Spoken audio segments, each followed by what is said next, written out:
You know, when you first asked me to do the Drax Files, I said no.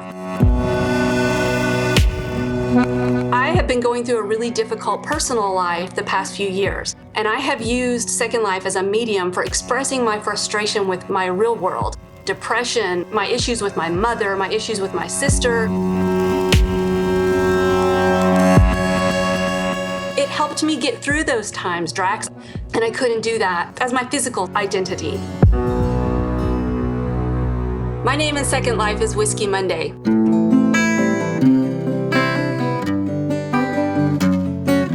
I create these three-dimensional scenes, and then I take the two-dimensional image of it. These images begin with a description of an emotion or a phrase that's got stuck in my head from where I've been writing. And then the challenge is trying to make that image look like what it looks like in my head.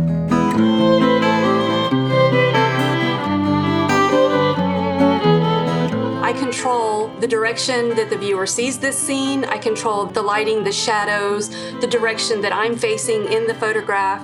I don't apologize for that control, but I also try really hard to leave these scenes open to interpretation so that when someone is looking at one of my photos, they may see something beautiful, someone else may see something disturbing. There can be 5 different people looking at the same photo and have 5 different emotions.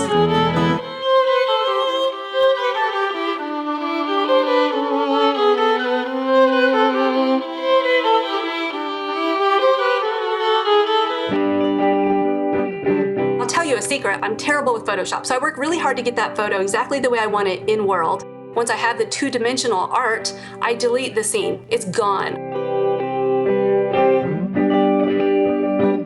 I don't want to hold on to it. I want to let it go. The very impermanence of that scene is part of the charm for me.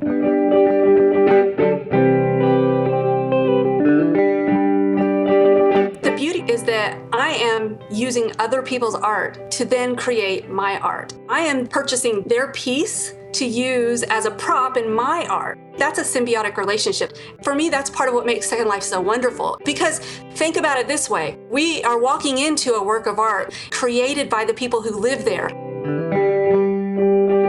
They feel a safety in exposing themselves as they really are. In a way, I'm meeting their essence. When you suffer from mental health issues, it's difficult to talk about them. Nobody wants to talk about them. Nobody wants to hear about them. And so I had this opportunity in Second Life to both express myself about these feelings, but also to remove myself a little bit from them. I get to choose the level of exposure, and that's the way it should be. That anonymity gave me the bravery to be very, very real.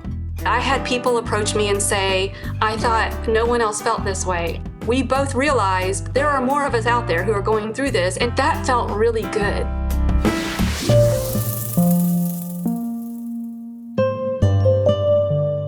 My mom's a visual artist. She's been a working artist all of my life. We are surrounded by not just finished art, but art in progress.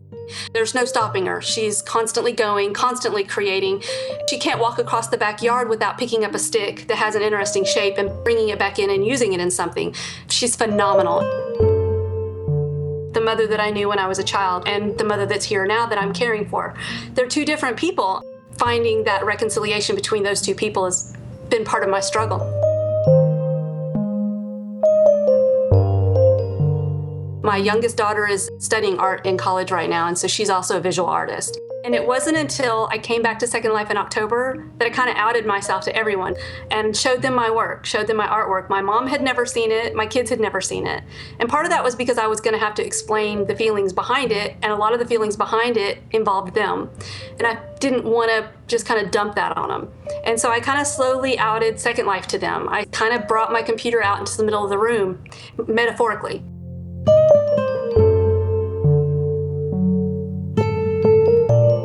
The work that I'm doing has contributed to healing a lot of issues. But despite it being a very personal thing, it can stand on its own. It can stand on its own outside of Second Life, and I'm really proud of that.